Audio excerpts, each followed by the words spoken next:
वैष्णवा संगती सुख वाटे जीवा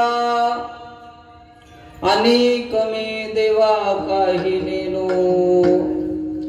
गाये नाचे उडे आपुलिया छंदी मनाच्या आनंदे आवडीने लाज भय शंका दुराविला मान लाज भय शंका दुराविला मान न कळे साधन या परते गाये नाचे उडे आपुलिया छंदी मनाच्या आनंदे आवडीने तुका म्हणे आता आपुल्या सायासे तुका म्हणे आता आपुल्या सायासे आम्हा जगदीशे सांभाळावे गाये नाचे उडे आपुलिया छंदी मनाच्या आनंदी आवडीने नमो विठ्ठला राजया पांडुरंगा नमो रुक्मिणी माऊली ज्ञानगंगा नमो पुंडलिका नमो चंद्रभागा नमस्कार माझा रुक्मिणी पांडुरंगा पांडुरंगा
शरण शरणानंता तुम्हालो रामदूता काय भक्तीच्या त्या वाटा मज दावा व्यासवटा नमो सद्गुरु तुके ज्ञान दीपा नमो सद्गुरु सच्चिदानंद रूपा नमो सद्गुरु भक्त कल्याण मूर्ती नमो सद्गुरु भास्करा पूर्ण कीर्ती वैष्णवा संगती सुख वाटे जीवा आणि कमी देवा काही नेनो गाये नाचे उडे आपुलिया छंदी मनाच्या आनंदी आवडीने सेवे करता निवडलेला भंग सेवे करता निवडलेला भंग देऊचे सुप्रसिद्ध साधू वैराग्याचे महावीर वारकरी संप्रदायाचे कलस्थानी असे असणारे जगत सम्राट तुकोबाराया यांचा कीर्तन रूपी सेवेकरता मग निवडलेला आहे वैष्णवपर प्रकरणातील अभंग आहे. आणि आजच्या अभंगातून जगद्गुरु तुकोबाराय आम्हा तुम्हाला सांगतात, सर्व जीवाला जर सुखाची अपेक्षा असेल तर जीवानं या मनुष्य जन्मामध्ये येऊन कोणाची संगत केली पाहिजे. कोणाची संगत केल्यानंतर मनुष्याला सुखाची प्राप्ती होते आणि कोणाची संगत केल्यानंतर मनुष्याला दुःखाची प्राप्ती होते, त्याचं वर्णन महाराज अभंगामध्ये करतात. वैष्णवा संगती सुख वाटी जीवा आणि कमी देवा काही नेने किंवा काही नेनो गाये नाचे उडे आपुले या छंदे मनाच्या आनंदे आवडीने. त्यासाठी प्रतिवर्षाप्रमाणे चालत असणारा अखंड ज्ञानयज्ञ सोहळा आपल्या या पवित्र हुपरी गावामध्ये हा कार्यक्रम दरवर्षीप्रमाणे हा चाललेला आहे. आणि या निमित्तानाची कीर्तनाची सेवा श्री गुरूंच्या कृपा आशीर्वादानं तुम्हा सर्वांच्या प्रेरणेनं ज्याने मला ह्या ठिकाणी आमंत्रण दिलं ते श्री सूर्यकांत खोत व बाळासाहेब जाधव यांच्या मार्फत महाराज माझ्याकडे आजची कीर्तनाची सेवा आलेली आहे. आणि मी तुमच्या गावामध्ये या कीर्तन सेवेला नवीन आहे. आणि जर एखादी कन्या अशी ती कन्या जर सासरला गेली तर सासरची माणसं नवीन असतात महाराज. त्या ठिकाणी काही ना गोड आवडतं, काही ना कडू आवडतं, काही ना तिखट आवडतं. मग ती कन्या काय करते माहिती आहे का, ज्याला गोड आवडतं त्याला कडू देऊ शकते, ज्याला कडू आवडतं त्याला गोड देऊ शकते. म्हणजे तिच्या हातून नकळत चुका होत असतात. म्हणून काय सासरच्या मंडळींनी तिला बाहेर करायचं नसतं बरं का, तिला सांभाळण्याचा प्रयत्न केला पाहिजे. तसा मी तुमच्या गावामध्ये या कीर्तन सेवेला नवीन आहे. त्यामध्ये कर्नाटकामधला बेळगाव पासूनही मी 70 किलोमीटरचा प्रवास करून 250 किलोमीटरचा प्रवास करून मी तुमच्यापर्यंत आलेला आहे. मला तुम्ही 1.5 तासापुरता सांभाळण्याचा प्रयत्न करा एवढं सांगून मी सेवेला आरंभ करतो. विठोबा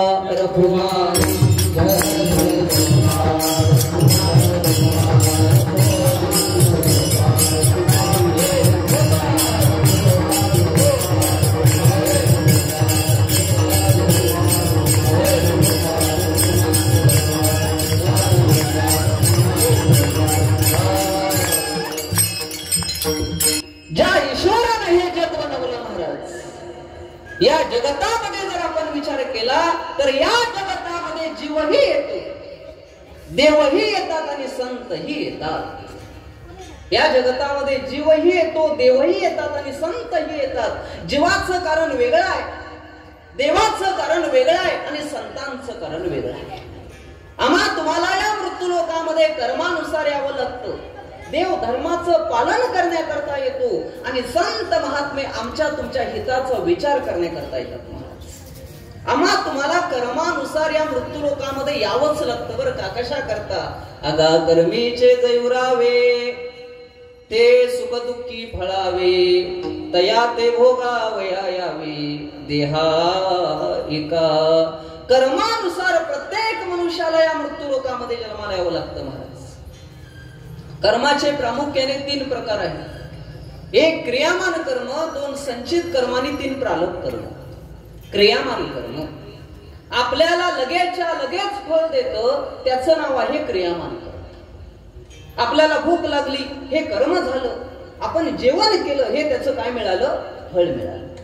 एखाद्या माणसाला शिवी गाळी दिली, हे जीवनामध्ये आम्ही कर्म केलं, त्यानं आपल्या मुस्कुटीत मारलं, हे त्याचं काय मिळालं, फळ मिळालं. लगेचच्या लगेच फळ देतं, त्याचं नाव आहे क्रियामान कर्म. चला पुढे. आता दुसरं जे कर्म आहे त्या कर्माचं नाव आहे संचित कर्म. हे संचित कर्म आपल्याला लगेचच्या लगेच फळ देत नाही महाराज.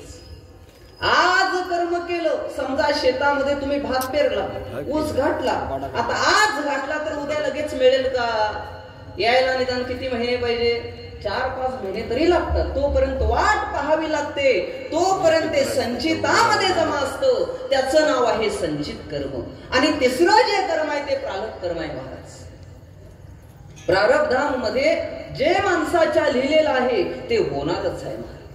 भोगतो न घडे संचिता वाचूनी धरावे ते मनी समाधान. प्रारब्धामध्ये जे कर्म आहे, तुम्ही जर तुमच्या माता पित्यांना त्रास दिला तर तुमची मुलं त्रास दिल्याशिवाय राहणार नाहीत. कारण प्रारब्धामध्ये जे आहे ते प्रत्येकाला फेडायचं आहे.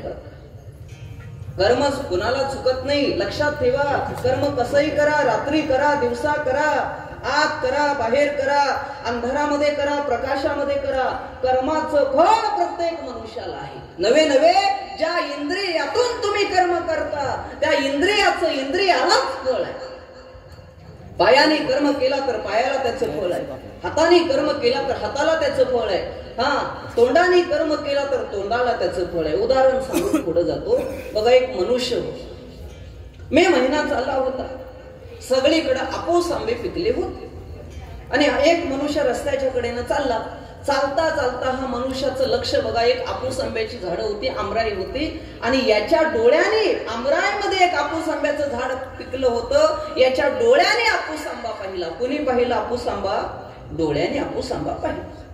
आता मला सांगा, आपूस आंबा डोळ्याने पाहिला, याच्या मनामध्ये खायची इच्छा निर्माण झाली. हा म्हणायला लागला, अरे आपण हुपरीच्या बाजारात गेलो, कागलच्या बाजारात गेलो, इचलकरंजीला गेलो, 1000 रुपये म्हणे डझन आंबे आहेत. कसे आहेत? 1000 रुपये डझन आहेत. आपल्या डोळ्यासमोर म्हणे आपूस आंबा दिसतोय, म्हणे खाल्लं पाहिजे. मनानं निर्धार केला आपूस आंबा खाल्ला पाहिजे. आंबा कुणी पाहिला? डोळ्याने आंबा पाहिला. कर्म कुणी केलं? डोळ्याने केलं. आंबा डोळ्याने पाहिला. पण मला सांगा, तो आंबा हाणण्याकरता चालत कोण गेलं? कोण गेलं? पाय चालत गेलं. आंबा कोणी पाहिला? चालत कोण गेलं? आता मला सांगा, आंबा काढलं कोणी? बरं, कोणी काढलं? हाताने आंबा काढला. आंबा कोणी पाहिला? डोळ्याने. चालत कोण गेलं? पाय. हाताने आंबा काढला. पण मला सांगा, खाल्लं कोणी? कोणी खाल्लं? तोंडाने. आंबा डोळ्याने पाहिला, पाय चालत गेले, हाताने आंबा काढला, तोंडाने आंबा खाल्ला. एवढ्यात बघा, तो रखवाली दादा तिथं झोपला होता, लगेच सुटला. कोणीतरी आंबे काढतंय म्हटलं. येळूची बांबूची काठी घेतली, त्याच्या जवळ आला आणि म्हटला, काय रे? म्हणे 1000 रुपये जण आंबे आहेत मार्केटमध्ये आणि तू म्हणे फुकटचे आंबे काढतोस काय? म्हटलं. आणि त्याच्या पाठीवरती मार मार मारलं. मला सांगा, आता पाठीचा काय दोष आहे? आंबा कुणी पाहिला? चालत कोण गेलं? काढलं कोणी? खाल्लं कोणी? मग पाठीला मार का मिळाला? तुम्हाला असं वाटेल, अरे कर्म तर डोळ्याने केलं पण पाठीला मार मिळाला, असं नाही बरं. लक्षात ठेवा, त्या माणसानं त्याच्या पाठीवरती एवढं मारलं, डोळ्यातून अश्रूच्या धारा आल्या. मला सांगा, कर्म चुकलं का? केले कर्म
झाले हरिमुखी गाता हरपली चिंता.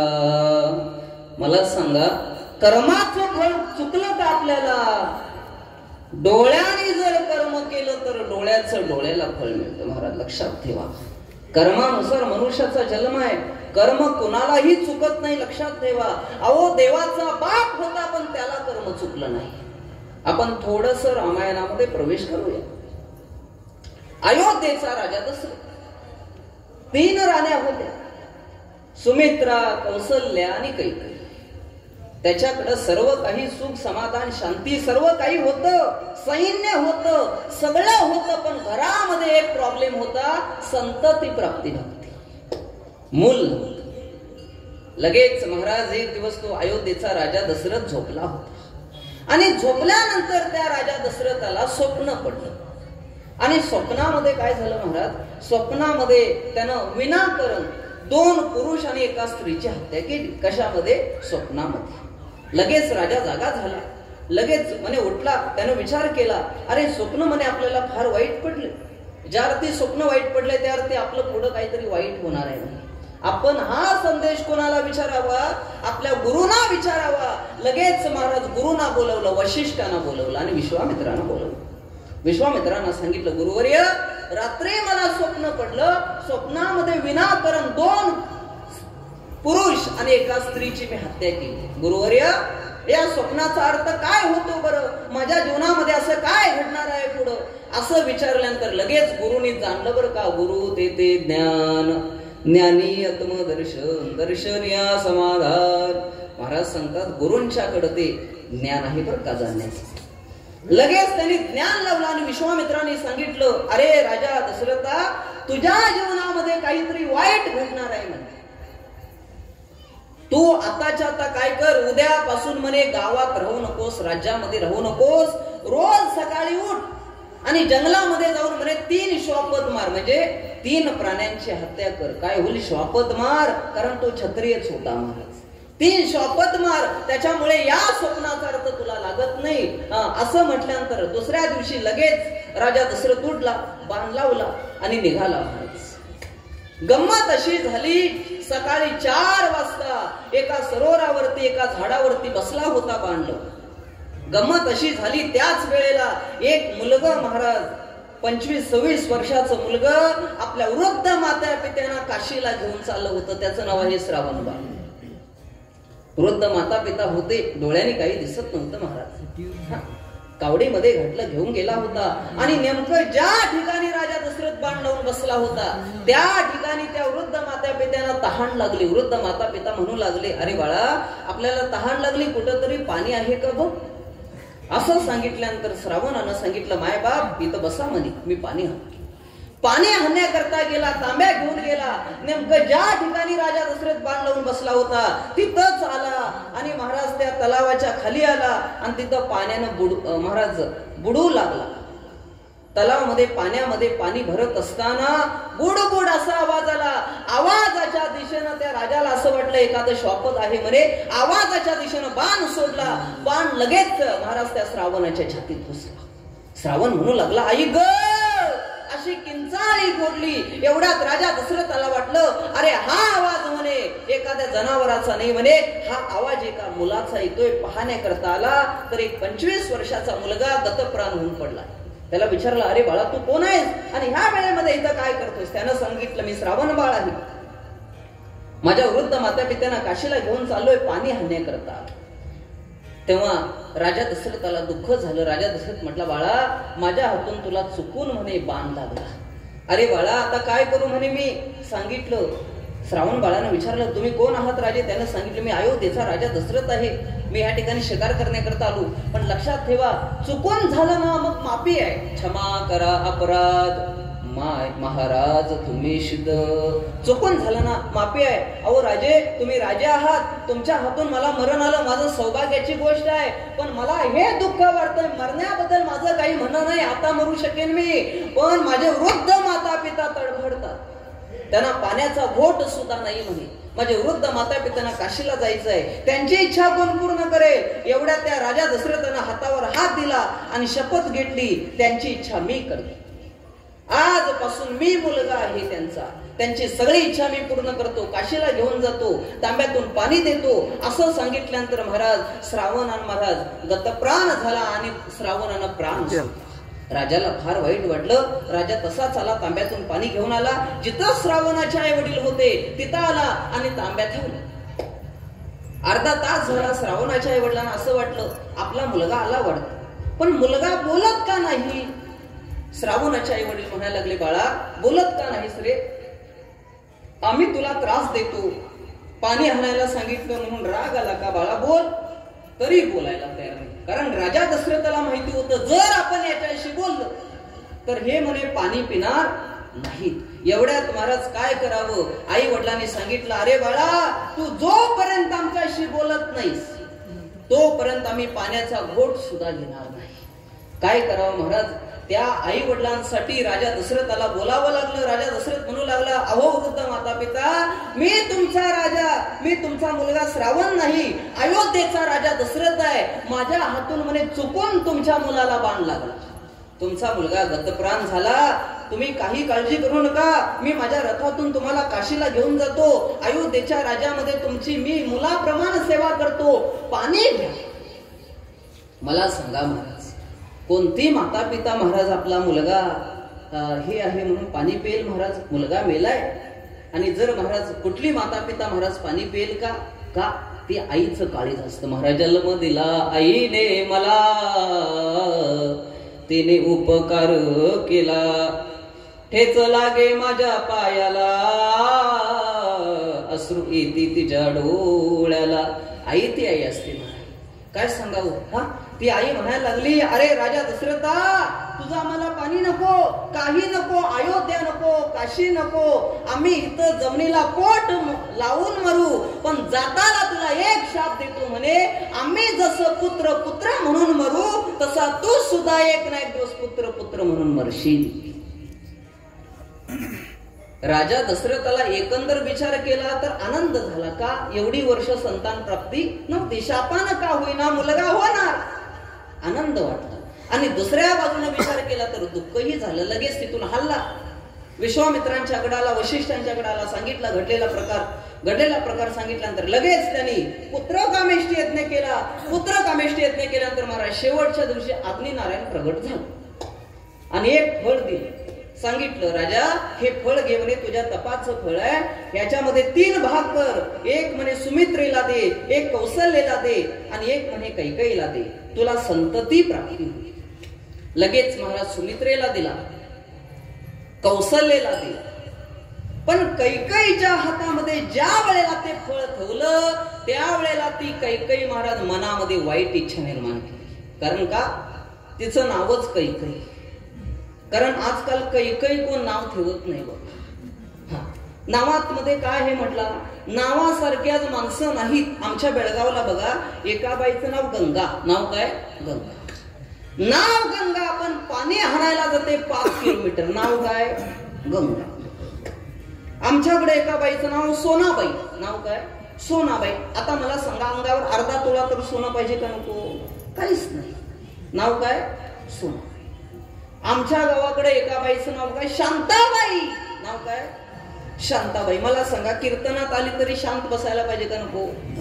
नाव शांताबाई, पण भांडायला कुत्र्याची आई. नावात काय महाराज? आमच्याकडे एकट्याचं नाव गंगाधर, तुमच्याकडे सांगत नाही. नाव काय? गंगाधर. नाव गंगाधर, अंघोळ नाही महिनाभर. नावात काय महाराज? हा आता मग माझं टीव्हीला कीर्तन तुम्ही पाहत असे, मारो मराठी बना, झी टॉकीजला वगैरे फक्त मराठीला. आता महाराज गाडी आणली, पण मी 4-5 वर्षाच्या पाठीमागे शूटिंगला गेलो, बसमधून गेलो. बेळगाव पासून आमचे मित्रमंडळ होते, बसमध्ये बसलो. बसल्यानंतर एक लेडीज कंडक्टर होती, पुन्हा बॉम्बेला बसलो. आणि ती लेडीज कंडक्टर आली, ती म्हटली, तिकीट ओ बुवा तिकीट. आता मी तिला तिकीट द्यायला गेलो, पण तिचा एक प्रॉब्लेम होता. कसा प्रॉब्लेम होता माहितीये का? तिनं इकडं पाहिलं तर इकडचं दिसत होतं, इकडं पाहिलं तर इकडचं दिसत होतं. म्हणजे बेकरीमध्ये गेली, लाडूकडे पाहिलं तर जिलेबी दिसणं मागणार आणि जिलेबीकडे पाहिलं तर लाडू मागणार, अशी अवस्था. तशी महाराज ती मी इकडे बसलो होतो, तिनं काय केलं, हात इकडे केला आणि इकडे बघायला लागले, ओ बुवा तिकीट. आता मी तिला तिकीट दिलं, पण एक विनोदी स्वभाव असल्यामुळे तिला विचारलं, मावशी ओ मावशी काय हो बुवा? काही नाही, तुमचं नाव काय? ती म्हटली, माझं नाव आहे, माझं नाव म्हटले सुलोचना. नाव काय? सुलोचना. मी म्हटलं वा, नाव सुलोचना, बघते मुंबई पुन्हा. नावात काय बोलायचं? तसं नाव कैकई, वाईट बुद्धीची कैकई होती. कैकईच्या मनामध्ये वाईट बुद्धी आली. ती म्हटली सुमित्रेला आणि कौशल्याला जास्त दिलं, मला कमी दिलं असं म्हणायला. एवढ्या ते घार आली आणि झडप घातलं. पिंड घारीने झडपीला, पिंड घारीने झडपीला,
पिंड घारीने झडपिला,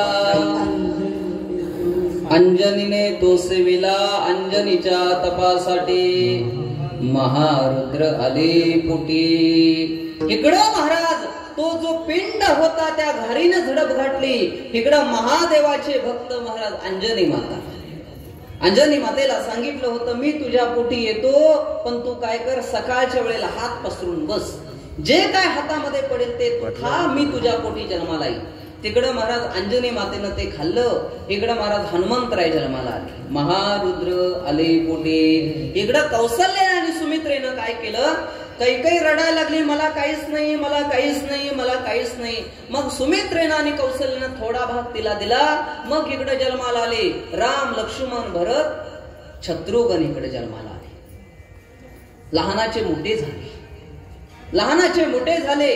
त्याच्यानंतर महाराज त्या राजा दशरथाला असं वाटलं आपल्या मोठ्या मुलाला काय करावं, राज्याभिषेक करावं. राज्याभिषेक करावं म्हटलं आणि रामाला महाराज राज्याभिषेक करायचं जाहीर केलं. एवढ्यात एक मंथरा आली आणि जी कैकई होती त्या राजा दशरथाची आवडती पत्नी, तिला त्या कैकईला मंथरलं. त्या मंथरणीनं कोण कोणाला कधी मंथरेल सांगता येत नाही. तिनं त्याला मंथराने सांगितलं अगं तुझ्या भरताला म्हणे राज्य माग. रामाला 14 वर्ष वनवास. लगेच महाराज तिनं हट्ट केला. राजा दशरथाला वाईट वाटलं, पण त्या राम प्रभू एक निष्ठ, एक वतनी, एक वचनी, एक बाणी, एक पत्नी असल्यामुळे रामाने 14 वर्ष वनवास स्वीकारला. राम प्रभू वनवासला गेले, सीता वनवासला गेली, लक्ष्मण वनवासला गेले महाराज. पण मला सांगायचा मुद्दा एवढाच आहे, राजा दशरथ त्याचा मुलगा देव आहे, मर्यादा पुरुषोत्तम राम अवतार आहे, तरी सुद्धा महाराज राम प्रभू वनवासला आहे. आणि इकडं राजा दशरथ मरताना मरतो कसा, पुत्र पुत्र पुत्र योगानं मरतो. का कर्म चुकलं का राजा दशरथाला, तुका म्हणे कर्म रे का, कदा न चुके ब्रह्मादिका. कर्म कुणाला चुकत नाही. म्हणून मी तुम्हाला शब्द सांगितला, मनुष्याला कर्मानुसार या मृत्यू लोकामध्ये यावं लागतं. जगी जीवनाचे सार घ्यावे जाणून सत्वर, जैसे ज्याचे कर्म तैसे फळ दे तुरेश्वर. कर्मानुसार मनुष्याला यावं लागतं, हे मनुष्याचं कारण आहे. बरोबर, मगाशी 3 गोष्टी सांगितल्या तुम्हाला. जीवाला या मृत्यू लोकामध्ये यावं लागतं, देवाला यावं लागतं आणि संतांना यावं लागतं. मनुष्य कशा करताला जीव कर्मानुसाराला मनुष्याचं कारण आहे. आता देव या मृत्यू लोकामध्ये आला, देवाचं कारण वेगळं आहे महाराज. पवित्रानाम साधूनाम विनाशाय च दुष्कृतम धर्म संस्थापनार्थाय संभवामी. धर्माचे पालन करणे पाखंड खंड. धर्माचं पालन करण्याकरता देव या मृत्यू लोकामध्ये येतो. आता मला सांगा, संत महात्मे येण्याचं कारण काय? उद्धराया जन जड जीवा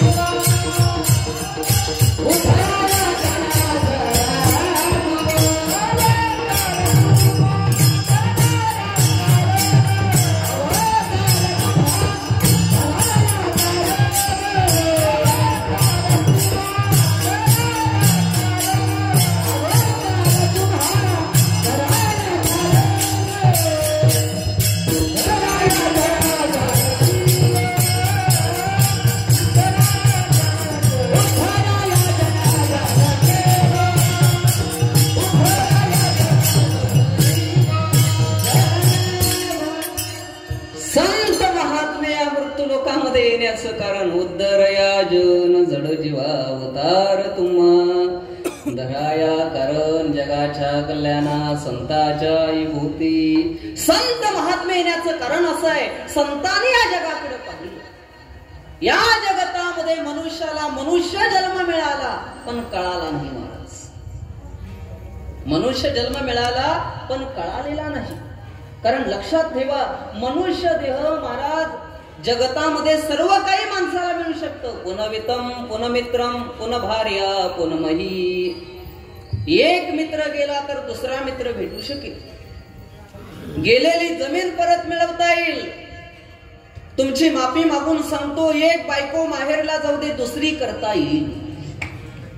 पण एकदा मनुष्य देह गेला परत तुम्हाला भेटू शकत नाही.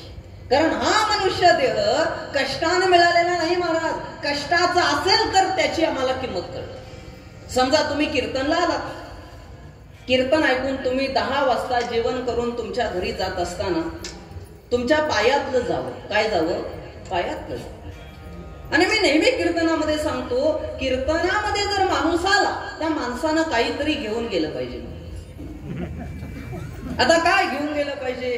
कीर्तनकार बुवानी कोणता अभंग घेतला तो आपण घेऊन गेला पाहिजे. ते जमलं नाही, कीर्तनकार बुवानी बाबा दृष्टांत कोणता सांगितला तो दृष्टांत घेऊन गेला पाहिजे. ते जमलं नाही तर कीर्तनकार बुवानी कोणतं उदाहरण सांगितलं ते उदाहरण घेऊन गेलं पाहिजे. आणि ते जमलं नाही तर कीर्तनकाराचे चप्पल तरी नक्कीच घेऊन गेली पाहिजे. म्हणजे कीर्तनला आल्यानंतर काहीतरी घेऊन गेलं पाहिजे. आता तुम्ही कीर्तनला आला आणि योगानं तुम्ही 10 वाजता घरी जात असताना तुमच्या पायातली चप्पल जावे. काय जावे? चप्पल जावे. जाऊ नये पण जावे.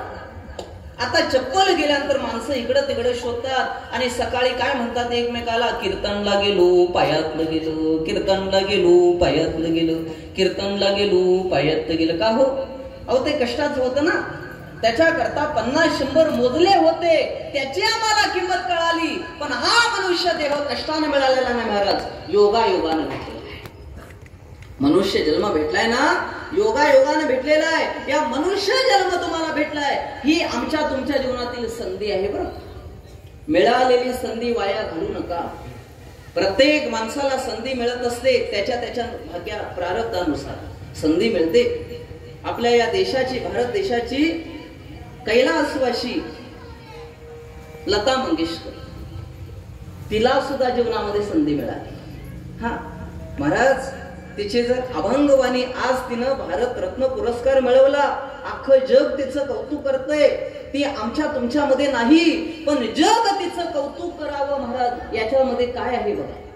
हा, तिच्या जीवनामध्ये पण संधी मिळाली. कारण तिची जर अभंगवाणी आम्ही ऐकतो, रोज सकाळी ऐकतो ना महाराज. पूर्वी रेडिओ असायचं, टेप असायचं, तुकोबारायांची अभंगवाणी लागायची महाराज. वृक्षवल्ली आम्हा सोयरे वनचरे, वृक्षवल्ली आम्हा सोयरे वनचरे, पक्षी सुस्वरे आळविते, वृक्षवल्ली आम्हा सोयरे वनचरे. काय महाराज, काय भावगीत पण होती. फिरत्या चाका वरती देशी मातीला आकार विठ्ठला तू वेडा कुंभार विठ्ठला तू वेडा कुंभार. काय आवाज त्या मातीचा होता. एका पत्रकारानं विचारलं, अहो ताई, लताताई, तुम्ही म्हणे एवढं सुंदर गायन करता, भारतरत्न पुरस्कार मिळवला, सगळे जग कौतुक करतं, ताई हे कसं प्राप्त झालं तुमच्या जीवनामध्ये? लता मंगेशकरनं सांगितलं, अरे पत्रकार भाऊ, माझ्या जीवनामध्ये मला एक संधी सापडली होती. एका ठिकाणी भजन स्पर्धा होती. त्या भजन स्पर्धेमध्ये मी गेली, भाग घेतला आणि एवढं मी सुंदर गायले, मला संधी सापडली. संधीचं सोनं करणं हे माझ्या हातात होतं. मला संधी सापडली, एवढं सुंदर गायले, एवढं सुंदर गायले, मला संधी मिळाली, मी त्या संधीचं सोनं केलं. त्या माणसानं व्हिडिओ केला, एका समोरच्या माणसाने व्हिडिओ केला, संपूर्ण जगभर टाकलं. सगळ्यांना माझा आवाज आवडला आणि म्हणे त्या सगळ्यांनी मला प्रोत्साहन दिलं, त्याच्यामुळे माझं कौतुक केलं, त्यांना माझा आवाज आवडला. संधी माझ्या जीवनामध्ये मला चालून आली, मी त्याचं सोनं केलं, म्हणून आज मला भारतरत्न पुरस्कार मिळाला. तसं प्रत्येकाच्या जीवनामध्ये संधी. पखवाज वादकाला पखवाज वाजवण्याची संधी येते, पेटीवाल्याला पेटी वाजवण्याची संधी येते, गायकाला गायनाची संधी येते, कीर्तनकाराला कीर्तनाची संधी येते. त्याचं त्यानं सोनं केलं पाहिजे. तसं मनुष्य जन्म मिळालाय, ही संधी आहे आमच्या तुमच्या जीवनामध्ये. बरविली वेळ सापडली संधी, साय झाली बुद्धी संचिताची. पण आम्हा तुम्हाला वेळ मिळाली, आम्हा तुम्हाला संधी मिळाली, पण आम्हा तुम्हाला जो मनुष्य देह प्राप्त झालेला आहे, आम्हा तुम्हाला जी वेळ मिळालेली आहे, ही वेळ आम्ही कुणाच्याही संगतीमध्ये जातो आणि आमची वेळ वाया जाते. आज प्रत्येक मनुष्य मृत्यू लोकामध्ये तळमळ करतो, सकाळपासून संध्याकाळपर्यंत. कशा करता? माणसाला एक गोष्ट पाहिजे, सुखाची प्राप्ती व्हावी आणि दुःखाची निवृत्ती व्हावी.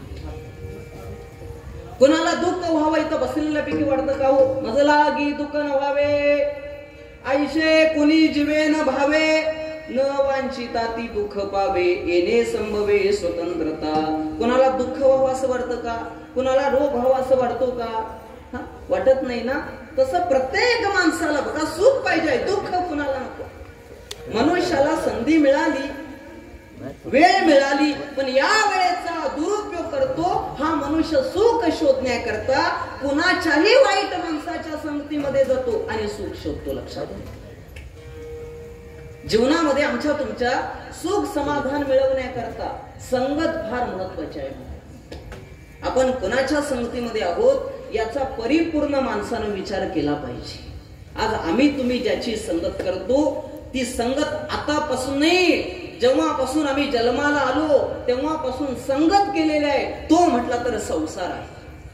आम्ही तुम्ही संसाराच्या संगतीमध्ये राहिलो, संसाराच्या संगतीमध्ये राहून महाराज आम्ही काय करतो? सुख शोधायचा प्रयत्न करतो आणि आपली जी चाललेली वेळ आहे ती वाया घालवतो. संसाराच्या संगतीमध्ये महाराज सांगतात, अरे आतापर्यंत ज्याने ज्याने संसाराची संगत केली त्यांना पण मनुष्य देह भेटला, पण या मनुष्य देहानं त्यांनी सगळ्यांनी संसाराची संगत केली का? सुख मिळवण्याला. सगळ्यांनी आतापर्यंत किती गेले? आजा मेला पंजा मेला, बापा मसनात गेला, देखत देखत ना पंतू तो ही तैसा झाला. सगळ्यांनी संगत केली. मला सांगा आतापर्यंत कुणाचा फोटो लावलाय का बाबा हा मनुष्य सुखी झाला त्याच्या संसारामध्ये? त्या सगळ्यांनी आतापर्यंत मनुष्य देह मिळाला, पण हा मनुष्य देह आपल्या संसारासाठी लावला, सुख शोधण्याकरता लावला, संसाराच्या संगतीमध्ये लावला, त्याच्यामुळे त्यांना दुःखाची प्राप्ती झाली. जगद्गुरु तुकोबाराया संत महात्मे या मृत्यू लोकामध्ये आले. अरे तुम्ही नको त्याची संगत करताय म्हणून तुम्हाला सुख मिळत नाही, दुःखाची प्राप्ती होते. तुम्हाला जर सुख पाहिजे असेल तर नको त्याची संगत करण्यापेक्षा संगत कुणाची करा? अभंगाच्या पहिल्या संगती सुख वाटे जीवा, संगती सुख वाटे जीवा, संगती सुख वाटे जीवा, संगती सुख वाटे जीवा, संगती सुख वाटे जीवा, संगती सुख वाटे जीवा.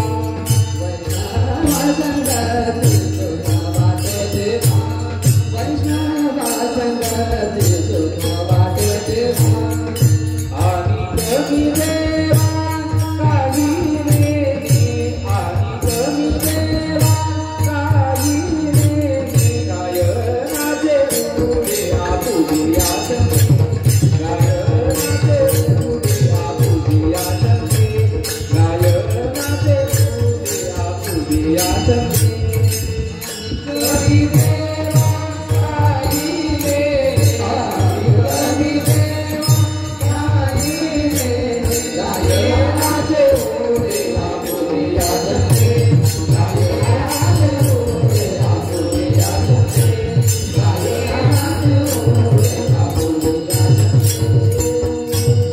वैष्णव संगती सुभवाटे देवा वैष्णव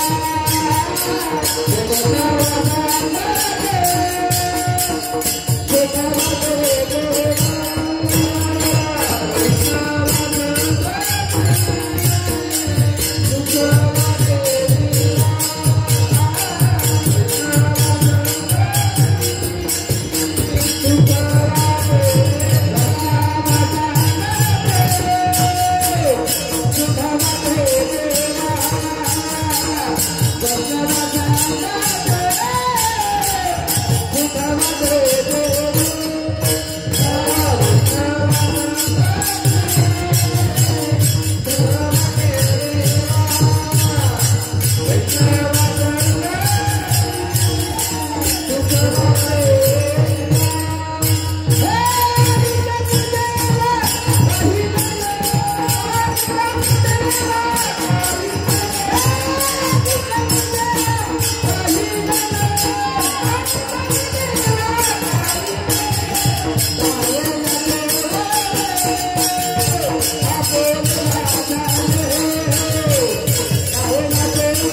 वैष्णवा संगती सुख वाटे जीवा आणि कमी देवा काही नेनो. महाराज सांगतात अरे नको त्याची जीवनामध्ये संगत करण्यापेक्षा संगत कुणाची करा. वैष्णवा संगते सुख वाटे जीवा ज्याच्या संगतीमध्ये सुख मिळतं. आतापर्यंत संसाराची संगत केला सगळ्यांच्या जीवनामध्ये दुःख पडलं. मग महाराज सांगतात अरे संगत करायची असेल तर कुणाची करा. वैष्णवाची संगत करा. का संगत भार जीवनामध्ये आमच्या तुमच्या महत्वाचं. संगतीमुळे आज माणसं बघा संगतीमुळे लोक बिघडतात. आज माणसं विद्वान आहेत बलवान आहेत हा सर्व लोकांच्याकडे आहे धनसंपदा आहे फार मोठी मोठी लोक आहेत पण कुठल्या तरी वाईट माणसाच्या संगतीमध्ये जातात. बलवान माणूस महाराज बलवानता घालवतो विद्वान माणूस विद्वत्ता घालवतो. संगतीचा परिणाम आहे. श्रीमंत माणूस महाराज बर्बादी होतो वाईट संगतीच्या पाठीमागं. संगत फार महत्वाची. अहो एक रेडा ज्ञानोबारायांच्या संगतीमध्ये आला तर त्या रेड्याची समाधी बांधली जाते आळंदीमध्ये. लाखो लोक त्याचं दर्शन करतात. लक्षात ठेवा एक रेडा फक्त ज्ञानोबारायांच्या संगतीमध्ये आला तर समाधी बांधली जाते. लक्षात ठेवा तसा एक चांगला माणूस असू दे वाईट माणसाच्या संगतीत आला तर माणसाचा रेडा व्हायला वेळ लागतो. संगत फार महत्वाची. पितामह भीष्म गंगेचे पुत्र होते. व्रजाचं शरीर होतं पण त्या दुर्योधनाच्या संगतीत गेले आणि महाराज सगळा बट्ट्याबोळ झाला. आणि दुसऱ्या बाजूला विचार केला तर एक वाल्ह्याकोळी होता. वाल्ह्याकोळीच्या जीवनामध्ये महापापी होता. येणा जाणाऱ्या माणसाला मारत होता. एक क्षणभर नारद मुनींची वैष्णवाची संगत घडली. महाराज वाल्ह्याचा वाल्मिक झाला. संगतीचा परिणाम आहे. वैष्णवा संगती सुख वाटे जीवा. संगत फार महत्वाची आहे बरं. संगत काय आहे फार महत्वाची आहे. आणि माणूस बघा ज्याच्या संगतीमध्ये राहतो तसं वागायला बघा. एखादा गावामध्ये दारुडा माणूस असू दे त्या दारुड्याची जरी 8 दिवस संगत घडली तो दारुडा माणूस जरी गावात नसला तरी महाराज हे दारूच्या दुकानकडे जाऊ शकते, जातं का नाही संगतीमुळे. पण एका वारकऱ्याची जर एक 8 दिवस संगत केला, वारकरी माणूस जरी तुमच्या गावात नसला तरी तुमचा हरिपाठ चाललेला असतो. एवढं संगतीचा परिणाम.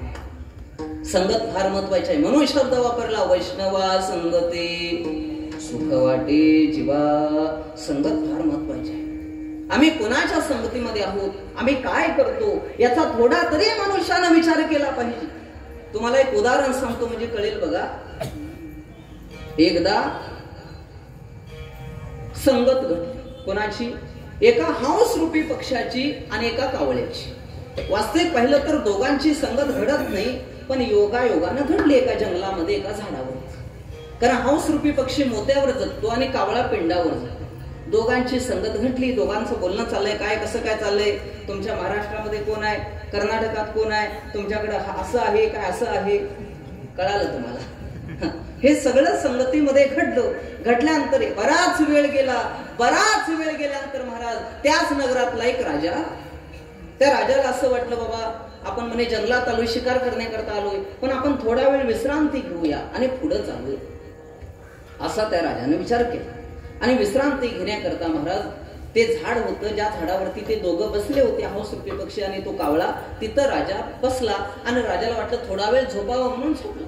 पण राजाला काय झोप लागे ना का, वरून एका आडोशातून बघा राजाच्या तोंडावर सूर्यकिरण मारत होते. राजा इकडचा तिकडं तिकडचा इकडं होऊ लागला. हे कोणी पाहिलं, हंस रूपी पक्षानं पाहिलं. हंस रूपी पक्षी म्हणायला लागला, अरे हा तर म्हणे आपला राजा आहे, या राजाच्या नगरामध्ये आपण राहतो, राजाला म्हणे झोप लागत नाही. राजानं आमच्यावर एवढा उपकार केलाय, या नगरामध्ये आम्हाला जागं दिलंय, आपण त्याच्यावर थोडाफार परोपकार केला पाहिजे. काय केला पाहिजे, आपण तर पशु आहेत म्हणे, काय देऊ शकत नाही. एक काम करायचं, राजाला झोप लागत नाही ना, राजाच्या तोंडावरती सूर्यकिरण पडतंय ना, एक काम करायचं, जिथून सूर्यकिरण पडतंय तिथं जायचं, पंख फुलवायचे, म्हणजे सूर्यकिरण आपल्या अंगावर घ्यायचं आणि राजाच्या तोंडावर काय करायचं, सावळी करायची. असा कोणी विचार केला, हंस रूपी पक्षाने विचार केला. लगेच तो हंस रूपी पक्षी आला, जिथून सूर्यकिरण पडत तिथं आला, पंख फुलवले, लगेच वरचं सूर्यकिरण त्याच्या अंगावर पडलं, राजाच्या तोंडावर सावळी झाली. राजाला 5 मिनिटांमध्ये झोप लागली. गंमत अशी झाली, बाजूलाच कावळा बसला. त्या कावळ्यानं बघा आपला कार्यक्रम केला. काय कळलं तुम्हाला, आपला काय केला, कार्यक्रम केला. म्हणजे राजाला बसल्या ठिकाणी वरून गंध लावला. काय लावला, तोंडावरती गंध लावला, म्हणजे विष्ठा केली. विष्ठा केल्यानंतर राजाने डोळे उघडले, अरे कोण आहे रे, तो कुठला पक्षी आहे, राजाच्या तोंडावरती घाण करणारा कोण आहे. एवढ्यात वर बघायला तो कावळा बघा चालाक होता, पळून गेला. वरती कोण होता, हंस रूपी पक्षी. हंस रूपी पक्षाला पाहिलं, म्हणे याच पक्षानं म्हणे माझ्या तोंडावरती घाण केली. अंदाज लावला, अनुमान प्रमाण लावलं आणि महाराज तिथून बाण काढला. बाणानं त्या पक्षाला उडवलं आणि मारून टाकलं. मला एक सांग, हंस रूपी पक्षी काय वाईट करत होता का, चांगलंच करत होता ना. का राजाच्या तोंडावर सावळी पडावी, राजाला सुख व्हावं, थोडा वेळ झोपावा, हीच भावना होती. पण तेवढं असून सुद्धा हंस रूपी पक्षाला मरावं का लागलं, कुणाच्या संगतीत होता, कोणाच्या, कावळ्याच्या संगतीमध्ये असल्यामुळे त्याला मरावं लागलं. तसं आमच्या तुमच्या जीवनामध्ये असे कितीतरी कावळे आहेत. कावळे म्हणजे एकमेकाकडे पाहू नका, कावळ्याच्या वृत्तीची माणसं कितीतरी आहेत. अशांच्या जर जीवनामध्ये संगतीमध्ये गेला तर जीवनाची वाट लागल्याशिवाय राहणार नाही. मग तुम्हाला संगत जर करायची असेल तर महाराज सांगतात वैष्णवा संगते सुख वाटे जीवा. संगत करायची असेल तर वैष्णवाची संगत करा, संतांची संगत करा. संतांची संगत